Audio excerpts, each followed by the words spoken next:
Joe MacKenzie here with a new studio update. This is the social distancing edition. So let's get started.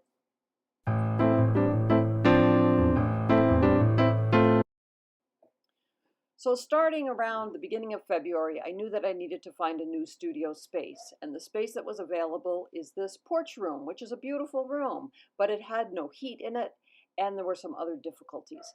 Now I got in there. We put a heat pump in, which is terrific because we have solar panels on the roof, so that's going to be really efficient to use, and I don't have to feel guilty about turning the heat on.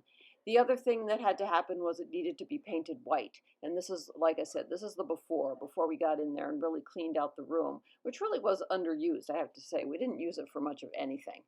So this is but like I said, this is the absolute before. Now comes step two.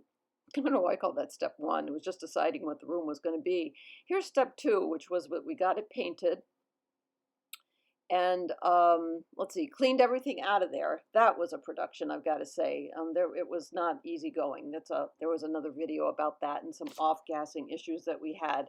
But the room is white, and now it was time to empty it again. Now, what I wanted to do was get a floor. I've got a marmoleum floor to put in there, but because of the coronavirus all around the world right now, I'm not able to have someone come in and put in the floor. So the floor is going to be a gray.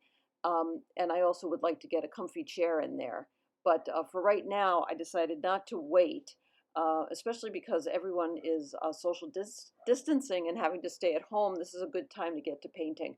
So I have everything set up. So you sort of have to ignore the floor, and I think that I will have, and that bulletin board is going to be painted white, the same as the walls, and then put up on the wall itself. So that's where we are so far. So remember to keep the whites of your paper white, your paints wet, mass for value, mix for color, and I'll see you next time. Bye bye.